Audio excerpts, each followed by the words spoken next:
کہ لوگوں کو دین کی طرف، اسلام کی طرف جب بلاؤ، دعوت دو تو بہت ہی حکمت سے دعوت دو، بہت ہی دور اندیشی سے دعوت دو۔ کسی کو جب اسلام کی دعوت دو تو دعوت میں اٹریکشن ہونا چاہیے، کھچاؤ ہونا چاہیے۔ اس انداز سے کسی کو دعوت مت دو کہ وہ تمہیں سننے کے بعد بجائے تمہاری بات کو ماننے کے تم سے دور ہو جائے اور تم سے بھاگ جائے۔ یہ رویہ مت اپنانا، یہ طریقہ مت اپنانا۔ ادعو الی سبیل ربک بالحکمہ والموعظۃ الحسنہ، اپنے رب کے راستے کی طرف بہت ہی حکمت سے بلانا، بہترین انداز سے گفتگو کرنا، اور کسی سے بحث بھی کرو، آپ کہیں ہم صحیح، میں کہوں میں صحیح، اور ہم میں اور آپ میں اگر بحث ہو جائے، ڈیبیٹ ہو جائے، مناظرہ ہو جائے، تو اس کا طریقہ بتایا کہ وَجَادِلْهُمْ بِالَّتِي هِيَ أَحْسَنُ، تو بحث و مباحثے میں بھی بہترین طریقہ اپناؤ، وہ انداز اپناؤ جو سامنے والے کو اچھا لگے، خوبصورت انداز ہو، لڑانے والا انداز اور لڑنے والا انداز نہ ہو۔ جیسے آج کل آپ دیکھتے ہوں گے ٹی وی پر جو ڈیبیٹ ہوتے ہیں سیاسی لوگوں کے، پولیٹیشین کے، تو ایسا لگتا ہے جیسے بلیاں یا کتے آپس میں لڑ رہے ہیں، اور ابھی کوئی ایک دوسرے کو نوچ کے کھا جائے گا۔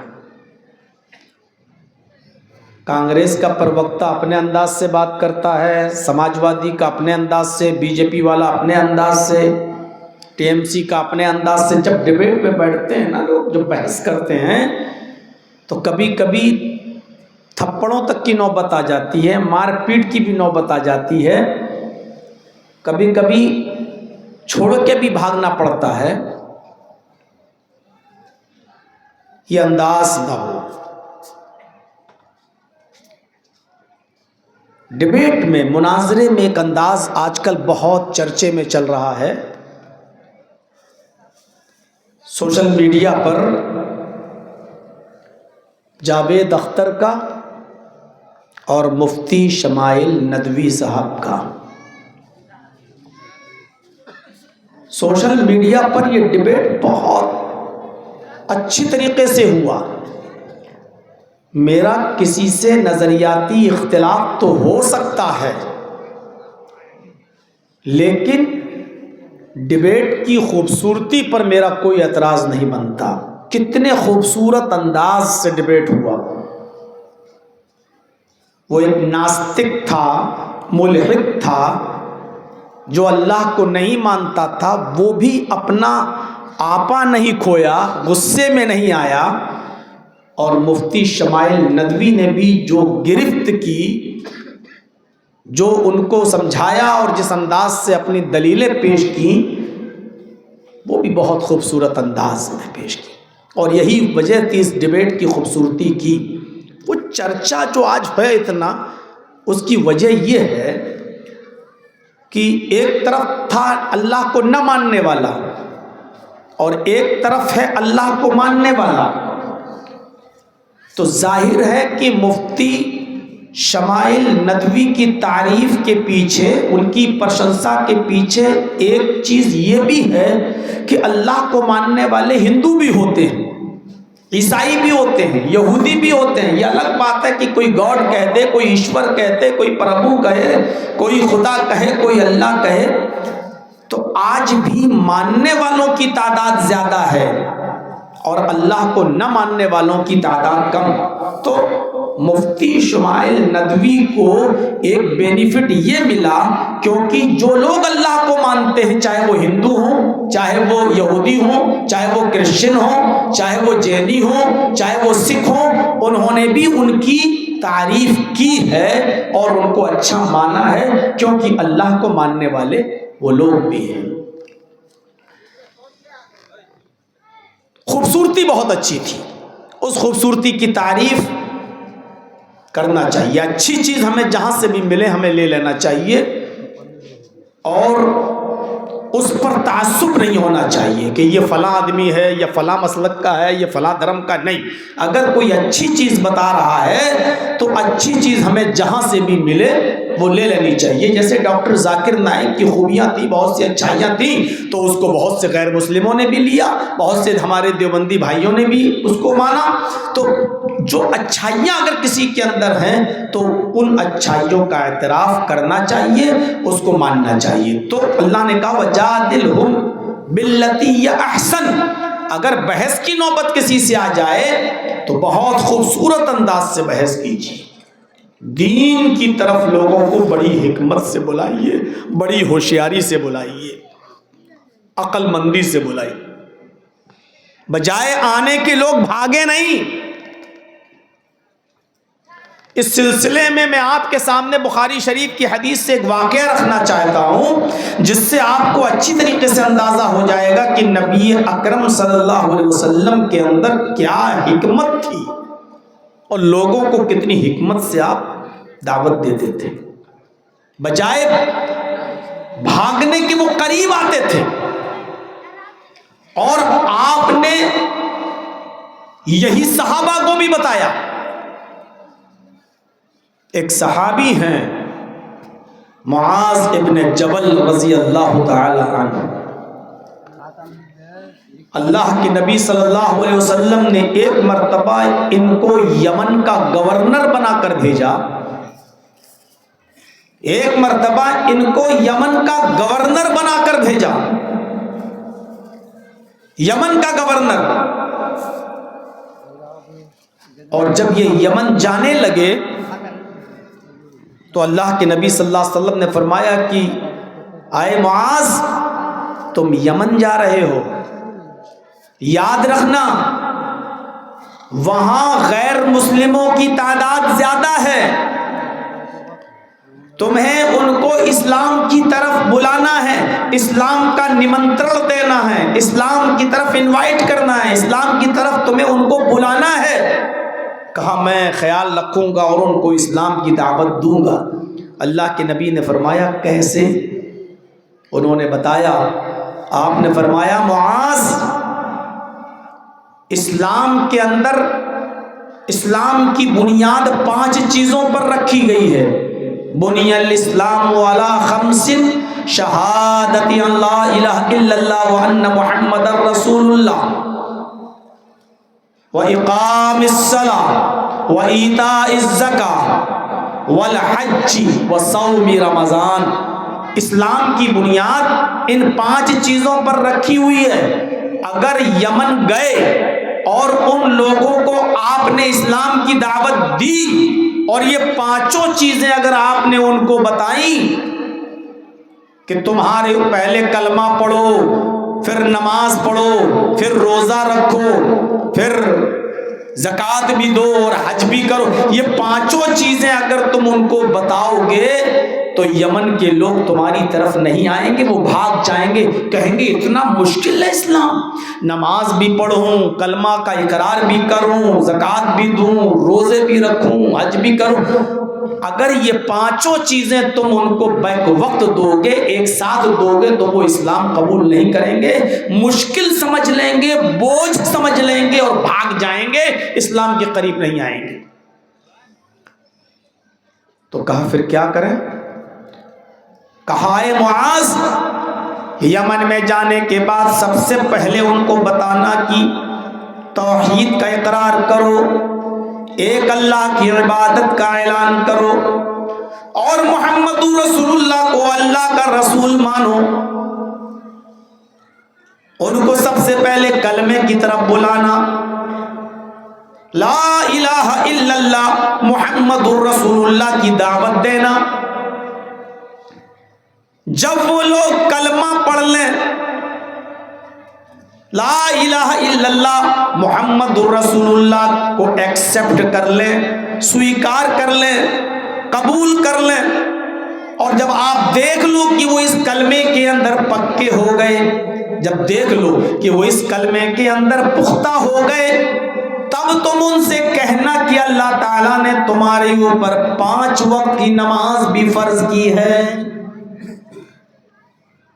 یک بیک مت کہہ دینا۔ اگر 5 چیزیں تم نے ایک بار بتا دی تو کوئی نہیں آئے گا، جو آنے والا بھی ہوگا وہ بھی بھاگ جائے گا۔ اس لیے پہلے کلمے کی دعوت دینا، جب کلمہ ایکسپٹ کر لیں، پڑھ لیں، تب ان سے کہنا کہ تمہارے اوپر نماز بھی فرض ہے۔ اور جب وہ نماز کے پابند ہو جائیں، 5 وقت کی نماز پابندی سے پڑھنے لگے، تب ان سے کہنا کہ اللہ رب العالمین نے تمہارے اوپر زکوٰۃ بھی فرض کی ہے۔ غریبوں کا حق بہت زیادہ نہیں ہے، صرف 2.5%، 100 روپے میں 2.5 روپے۔ اگر استطاعت ہے، صاحب حیثیت ہیں، تو 1000 روپے میں 25 روپے، 1,00,000 میں 2,500 روپے، یہ غریبوں کا حق ہے، یہ تمہیں دینا ہے۔ جب وہ زکوٰۃ بھی دینے لگے، تب ان سے کہنا کہ اللہ تعالیٰ نے تمہارے اوپر رمضان کے 1 مہینے کے روزے بھی فرض کیے ہیں۔ دیکھیے بتدریج، دھیرے دھیرے، یک بیگ نہیں، دھیرے دھیرے ان سے کہنا کہ تمہاری اوپر رمضان کے روزے بھی فرض کر دیے گئے ہیں، اور جب وہ روزے بھی رکھنے لگیں اور روزوں کے پابند ہو جائیں، تب تم ان سے کہنا کہ اللہ تعالیٰ نے پوری زندگی میں تمہاری اوپر ایک حج بھی فرض کیا ہے۔ دھیرے دھیرے جب ان کو بتاؤ گے، ایک ایک کر کے جب ان کو بتاؤ گے، تو یہ لوگ اسلام کے قریب آ جائیں گے، اور ساری چیزیں ایک ساتھ بتا دو گے تو بھاگ جائیں گے۔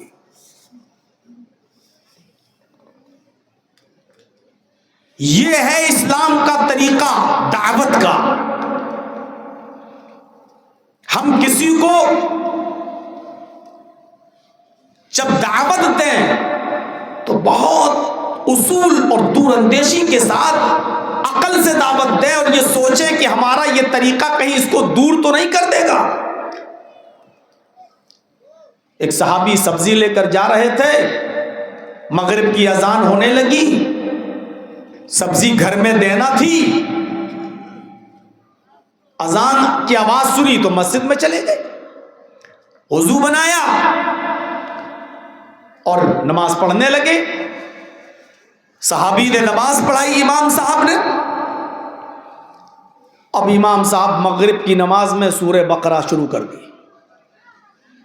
الف لام میم ذالک الکتاب لا ریب فیہ ھدی للمتقین۔ اب وہ 2.5 پارے کی ہے۔ یہ صحابی جو سبزی لے کر گئے تھے، انہوں نے سوچا کہ یہ تو 2.5 پارے کی سورت ہے، میرے بچے بھوکے ہیں گھر پہ، میں سبزی لے کے جا رہا ہوں، جب بنے گی تب وہ کھائیں گے، اور ان کے پیچھے اگر نماز پڑھتے رہے تو بیوی بھی بھوکی رہے گی، بچے بھی۔ یہ نماز توڑ دی، نماز توڑ دیے۔ علامہ ابن القیم نے زاد المعاد میں لکھا، نماز چھوڑ دیے اور سیدھے گھر چلے گئے، اور گھر پہ جا کر سبزی دی، اور وہاں جا کے انہوں نے گھر پہ نماز پڑھ لی۔ صبح ان کی شکایت پہنچی اللہ کے نبی کے پاس کہ وہ نماز پڑھ رہے تھے، پڑھتے پڑھتے نیت توڑ کے بھاگ گئے۔ اللہ کے نبی نے بلایا، ادھر آؤ۔ آئے، تم نماز پڑھتے پڑھتے نماز چھوڑ کے چلے گئے، ایسا کیوں کیا تم نے؟ تب انہوں نے بتایا کہ اللہ کے رسول میرے بچے بھوکے تھے، میری بیوی نے سبزی منگائی تھی، میں سبزی لے کے جا رہا تھا، اذان ہو گئی، میں مسجد میں گھس گیا، مجھے کیا معلوم کہ 2.5 پارے کی سورت لے کے بیٹھ جائیں گے۔ سورہ بقرہ شروع کر دی، لمبی سورت یہ پڑھ دی۔ میں نے سوچا اس میں تو بہت ٹائم لگ جائے گا، میں نے نیت توڑ دی، بھاگ گیا گھر۔ اب اللہ کے رسول نے ان کو نہیں ڈانٹا، جو نماز توڑے تھے ان کو نہیں ڈانٹا، آپ نے نماز پڑھانے والے کو ڈانٹا۔ کیا تم لوگوں کو فتنے میں ڈالنا چاہتے ہو؟ لوگوں کو مصیبت میں ڈالنا چاہتے ہو؟ لوگوں کو پریشانی میں مبتلا کرنا چاہتے ہو؟ تم میں سے جب کوئی کسی جماعت کا، کسی قوم کا امام بنایا جائے تو اس کو چاہیے کہ وہ مختصر چھوٹی نماز پڑھائے، کیونکہ تمہارے پیچھے نماز پڑھنے والے بوڑھے بھی ہوتے ہیں، مزدور بھی ہوتے ہیں، بچے بھی ہوتے ہیں، بیمار بھی ہوتے ہیں، سب تمہارے پیچھے نماز پڑھتے ہیں، اور ہر آدمی بہت دیر تک کھڑا نہیں رہ سکتا، بہت لمبے سجدے نہیں کر سکتا، بہت لمبا رکوع نہیں کر سکتا۔ آپ نے اصول متعین کر دیا اور فرمایا کہ جو امام بنایا جائے اس کو چاہیے کہ بہت چھوٹی اور مختصر نماز پڑھائے۔ یہ حکمت تھی، یہ دور اندیشی تھی، ورنہ آپ کہہ سکتے تھے ارے جتنی لمبی صورتیں پڑھی جا رہی اتنا زیادہ ثواب ہے، پڑھ لیتے، آپ کہہ سکتے تھے، لیکن لوگ بھاگ جاتے، لوگ بھاگ جاتے۔ اسی لیے اتنا مشکل مت بناؤ اسلام کو۔ ایک صاحب جا رہے ہیں، آئیے نماز پڑھ لیجئے، مسجد کے دروازے سے گزر رہے ہیں، ان کو کہا نماز پڑھ لو۔ وہ آدمی نماز پڑھنے جا رہا تھا، ہم ہی جیسا کوئی مولوی کہنے لگا ایسے نماز پڑھو گے، تمہارے پاس تو ٹوپی بھی نہیں ہے۔ اس نے کہا بغیر ٹوپی کی نماز نہیں ہوتی ہے۔ اس نے کہا ارے پاگل ہے، اللہ کے سامنے بے ادبی سے کھڑا ہوگا، نماز پڑھنے جا رہا ہے، اللہ کے سامنے بے ادبی والی نماز پڑھے گا؟ اس نے کہا اچھا ٹھیک ہے مولانا صاحب آپ چلیے نماز پڑھنے، اور میں جا رہا ہوں، ذرا گھر سے ٹوپی اٹھا لاؤں۔ پھر وہ گھر سے آیا ہی نہیں نماز پڑھنے، وہ اچھے بھلے جا رہا تھا نماز پڑھنے، آپ نے ٹوپی کی اہمیت بیان کرنا شروع کر دیا، وہ بیچارہ گیا تو لوٹ کے ہی نہیں آیا۔ آپ اس کو بتاتے، اس نے کہا سب ٹوپی لاؤ۔ ارے آؤ یار، بغیر ٹوپی کے بھی نماز ہو جاتی ہے، ٹوپی کوئی ضروری چیز نہیں ہے۔ یہ بھی کہنا غلط ہے کہ یہ ادب ہے، یہ بھی کہنا غلط ہے کہ ٹوپی لگا کے نماز پڑھیں گے تو ادب ہے۔ ارے پوری قرآن کی ساری صورتیں پڑھ جاؤ، حدیث کی ساری کتابیں پڑھ ڈالو، ٹوپی کا لفظ ہی نہیں آیا حدیث میں، القلنسو ہے ہی نہیں حدیث میں۔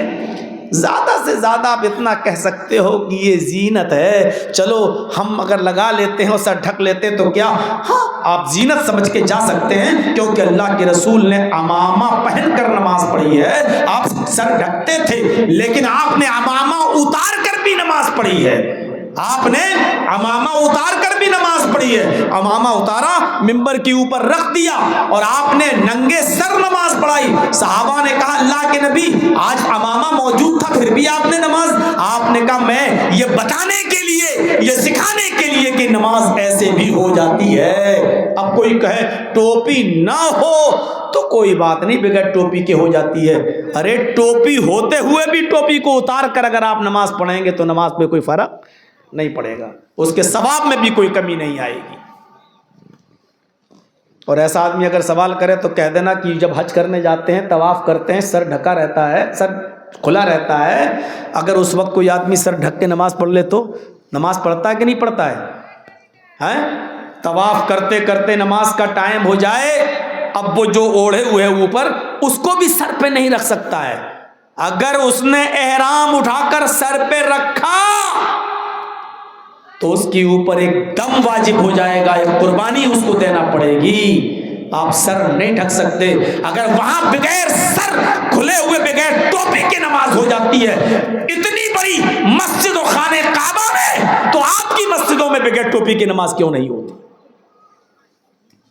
بحث مت کریے، اور کرنا ہو تو بہت خوبصورت انداز میں، اتنی بڑی مسجد میں نماز ہو جاتی ہے، حج کے دنوں میں ہو جاتی ہے، سر کھلا رہے تو ہو جاتی ہے، وہاں سر ڈھک لو تو قربانی تمہاری اوپر ضروری ہو جاتی ہے، تو پھر آپ بتائیے وہاں کیسے ہو جاتی ہے؟ آپ اچھے انداز میں اس سے گفتگو کر کے اس کو سمجھائیے۔ میرے بھائیوں، آپ نے اس کو مشکل بنا دیا، چلیے ٹوپی لے کے آئیے، اس کے بعد نماز پڑھیے۔ اب وہ بیچارہ گیا گھر سے آئے، آپ نے اتنا مشکل بنا دیا کہ بجائے آنے کے وہ بھاگ اور گیا، وہ بھاگ گیا۔ تو بہت ہوشیاری کے ساتھ اور دور اندیشی کے ساتھ لوگوں کو دین کی طرف بلائیے۔ اللہ کے نبی جناب محمد رسول اللہ صلی اللہ علیہ وسلم کے پاس ایک مسئلہ آیا۔ ایک صاحب تھے، اللہ کے نبی میرے پاس قربانی کا ایک جانور ہے، لیکن وہ 1 سال کا تو ہو چکا ہے لیکن دانتا نہیں ہے۔ وہ 2 دانت ہوتا ہے نا، آپ کے ہاں دیکھا جاتا ہوگا خصی جانور میں، تو وہ 2 دانت کا نہیں ہوا، دانتا نہیں ہے۔ میں بہت غریب آدمی ہوں اور دوسرا جانور خریدنے کی طاقت نہیں ہے۔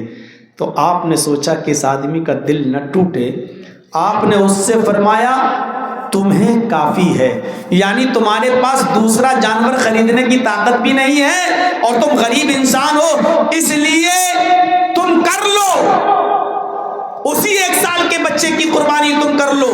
لیکن آپ نے فرمایا تمہارے بعد کسی اور کے لیے پھر جائز نہیں ہوگا۔ آپ نے یہ بھی کہہ دیا تمہارے لیے جائز، وہ بھی صرف آج، یعنی قربانی کا دن کر لو، لیکن آج کے بعد تمہارے علاوہ پھر کسی اور کے لیے جائز نہیں ہوگا۔ یہ حدیث کلیئر کر رہی ہے کہ آپ نے یہ بھی کہہ دیا کہ اب کسی اور کے لیے نہیں ہوگا، اب قیامت کی صبح تک بنا داتا جانور کی قربانی نہیں ہوگی، چاہے وہ 5 سال کا ہی کیوں نہ ہو جائے جانور، اگر وہ دانتا نہیں ہے تو اس کی قربانی نہیں ہوگی۔ لیکن آپ نے حکمت سے کہا تم کر لو، آج تمہارے لیے جائز، لیکن آج کے بعد تمہارے علاوہ کسی اور کے لیے جائز نہیں ہوگا۔ میرے بھائیوں، یہ حکمت تھی نبی اکرم صلی اللہ علیہ وسلم کی، اور پھر آپ نے آپشن دے دیا کہ اگر کسی کو 2 دانت کا جانور نہ ملے تو پھر وہ بھیڑ کر لے، جزعۃ من الزان، بھیڑ کا بچہ بھیڑ ہے اور وہ بھی 1 سال کا ہو، اگر وہ دانتا نہیں ہے تو چلے گا۔ بہت سے لوگ بھیڑ کا 6 مہینے کا بچہ کر لیتے ہیں، وہ نہیں چلے گا قربانی میں۔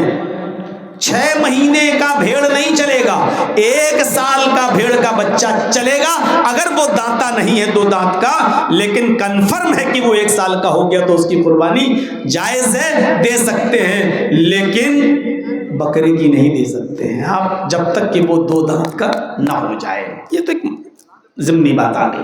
میں بتانا یہ چاہتا تھا کہ دین کو مشکل مت بنائیے ورنہ لوگ بھاگ جائیں گے۔ امام صاحب، حاجی صاحب ہیں بیچارے، امام صاحب گئے گھر پہ، اب حاجی صاحب کو نماز پڑھانے کا موقع مل گیا، صاحب کوئی نہیں آپ ہی نماز پڑھا دو۔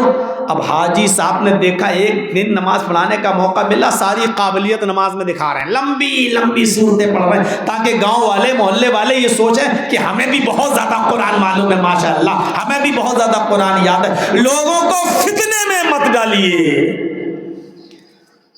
ادعو الی سبیل ربک بالحکمت والموعظۃ الحسنہ، لوگوں کو بہت ہوشیاری کے ساتھ، عقل مندی کے ساتھ دین کی طرف بلائیے۔ یہ شراب جو حرام ہوئی ہے یہ بھی ڈائریکٹ نہیں ہوئی ہے، ڈائریکٹ نہیں ہوئی ہے۔ اگر اللہ کے رسول صلی اللہ علیہ وسلم شراب کو ڈائریکٹ حرام کر دیتے تو کوئی چھوڑتا ہی نہیں، لوگ دین سے بکھر جاتے اور بھاگ جاتے، بھاگ جاتے۔ شراب کی دھیرے دھیرے نفرت ڈالی گئی لوگوں کے دلوں میں۔ جانتے ہو پہلے کیا کہا گیا؟ پہلے کہا گیا لوگ آپ سے شراب اور جوئے کے بارے میں سوال کرتے ہیں، یسألونک عن الخمر والمیسر، اے محمد صلی اللہ علیہ وسلم لوگ آپ سے شراب اور جوئے کے بارے میں سوال کرتے ہیں، قل فیہما اسم کبیر، ومنافع للناس۔ اے محمد صلی اللہ علیہ وسلم آپ لوگوں سے کہہ دیجئے کہ ان دونوں کا گناہ بہت بڑا ہے، لیکن اس شراب کے اندر اور جوئے کے اندر کچھ فائدے بھی ہیں۔ آپ لوگ یہ مت سوچنا کہ قرآن میں آیا ہے کہ کچھ فائدے بھی ہیں تو فائدہ تو لے لو۔ روزانہ پولیس آ رہی ہے، براؤن شوگر والوں کو پکڑ کے لے کے بھی جا رہی ہے، جیل میں بھی جا رہے ہیں، مولانا جرجیت سے کوئی چیز چھپی نہیں ہے، سب پتہ چل رہا ہے۔ کیا حالات ہو گئی آج ہماری۔ وَمَنَافِعُ لِلنَّاسِ، اس میں یعنی شراب میں اور جوئے میں کچھ نفع بھی ہے۔ اصل میں نفع اس وقت کہا گیا، عرب کے لوگ شراب جس مقصد سے پیتے تھے ان کا مقصد دوسرا تھا، اور ہم جس مقصد سے پیتے ہمارا مقصد دوسرا ہے۔ عرب کے لوگ جب شراب پیتے تھے تو وہ غریبوں میں، مسکینوں میں کچھ دینا چاہتے تھے۔ جیسے 500 روپے ہم دے رہے، تکلیف ہو رہی، یار بڑی محنت سے کمایا ہے، 500 روپے ایک جھٹکے میں چلے جائیں گے، ابھی مسجد کا چندہ ہو رہا، ایک جھٹکے میں چلے، ارے دن بھر میں ہم نے رکشہ چلایا اور 500 روپے ابھی دے دیں، ایک جھٹکے میں چلے جائیں گے۔ تو وہ شراب پی لیتے تھے، تو شراب کے نشے میں 500 نہیں 1000 دے دیتے تھے۔ لو، وہ اس لیے شراب پیتے تھے کہ شراب کے نشے میں ہمیں تکلیف نہیں ہوگی خرچ کرنے میں۔ ہم جوا کھیلتے ہیں جیتنے کے لیے، اور وہ جوا کھیلتے تھے ہارنے کے لیے۔ ایسے ہاریں گے تو تکلیف ہوگی۔ جرجیت صاحب جوا کھیلنا ہے اپنے سے غریب آدمی سے، تو شراب پی کے جوا کھیلنا ہے، اگر ہار جائیں گے تو تکلیف نہیں ہوگی، ہار کے چلو ایک غریب کا فائدہ ہو جائے گا۔ ایسے ہاریں گے تو تکلیف ہوگی، شراب کے نشے میں ہار جائیں گے تو تکلیف نہیں۔ اسی کو فائدہ بتایا ہے اللہ نے۔ کچھ فائدے بھی ہیں، اسمها اکبر من نفعہما، لیکن ان دونوں کے نقصانات، ان دونوں کا گناہ نفع سے زیادہ ہے۔ اور جس چیز کے اندر نقصان زیادہ ہو نفع کم ہو وہ چیز حرام ہوتی۔ نقصان زیادہ ہو اور نفع کم، حرام۔ تو پہلے نفر، ابھی حرام نہیں ہوئی شراب، ابھی حرام نہیں ہوئی، صرف یہ بتایا گیا کہ ان دونوں کا نقصان زیادہ ہے نفع کم ہے، تاکہ لوگ یہ سمجھ لیں کہ یہ نقصان دہ چیز ہے، لیکن ابھی حرام نہیں ہوئی۔ اب سنیے، ایک صحابی ہیں عبد الرحمن ابن عوف، انہوں نے 2-3 صحابیوں کی دعوت کر دی اپنے یہاں کھانا کھلانے کے لیے، آؤ۔ حضرت علی بھی گئے اور بھی 2-3 صحابی وہاں پہنچ گئے، کھانا کھایا۔ کھانا کھانے کے بعد شراب کا دور چلا۔ شراب حرام نہیں ہوئی تھی، اس لیے شراب کا دور چلا۔ شراب پی گئی، اور شراب جب پی لی تو نشہ آ گیا، گھوم گئی، دماغ میں چڑھ گئی، اور جب دماغ پہ چڑھی اسی وقت مغرب کی نماز کا وقت ہو گیا۔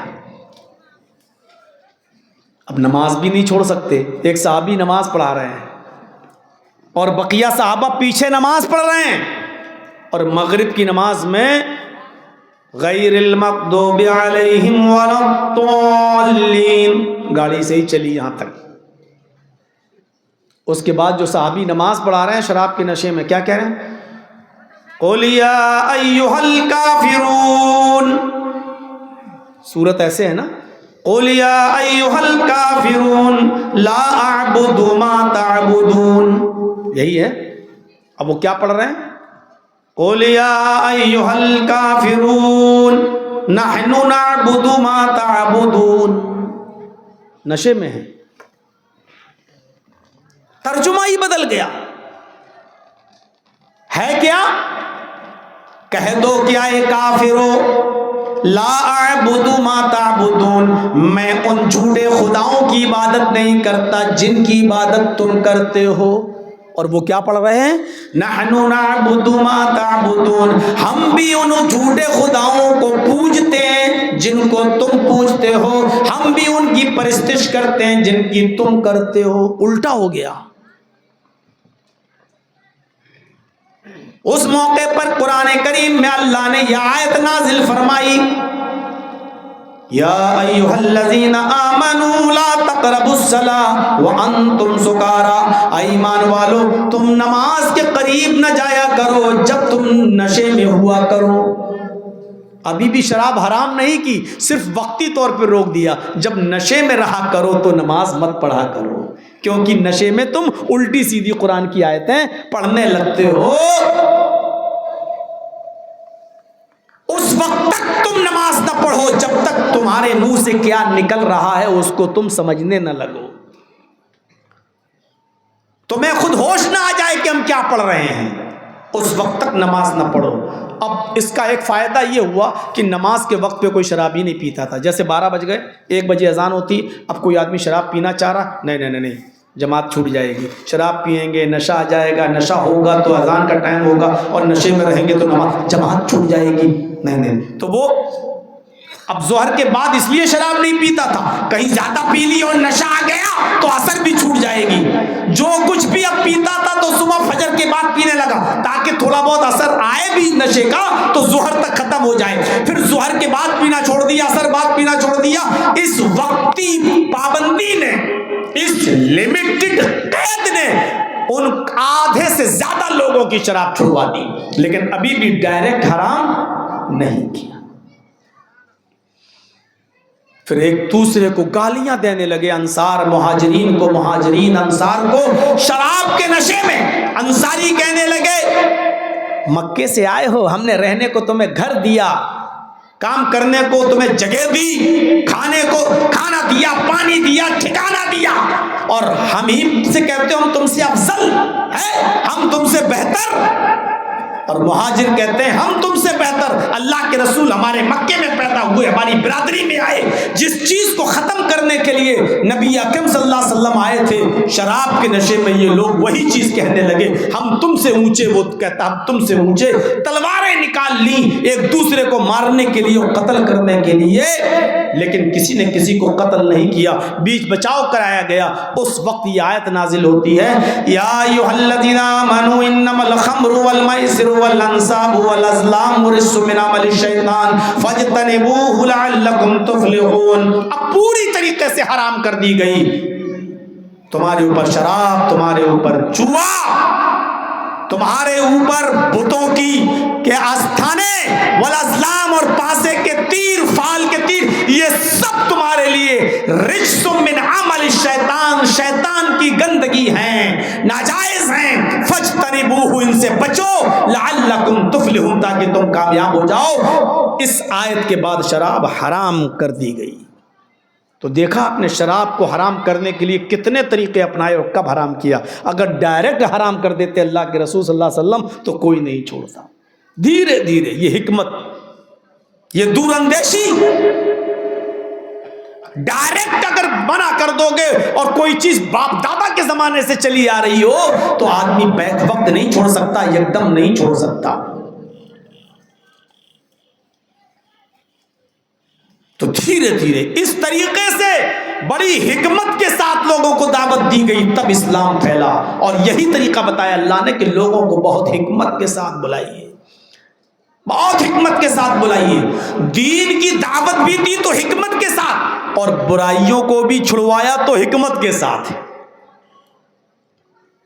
پہلے کہنا کلمہ پڑھ لو، جب کلمہ پڑھنے لگے تب کہنا نماز بھی فرض، جب نماز بھی پڑھنے لگے تب کہنا روزہ بھی فرض، جب روزہ بھی رکھنے لگے تب کہنا زکوٰۃ بھی فرض، جب زکوٰۃ بھی دینے لگے تب کہنا حج بھی فرض۔ دھیرے دھیرے ایسے ہی شراب دھیرے دھیرے حرام ہوئی۔ اور ایک اور واقعہ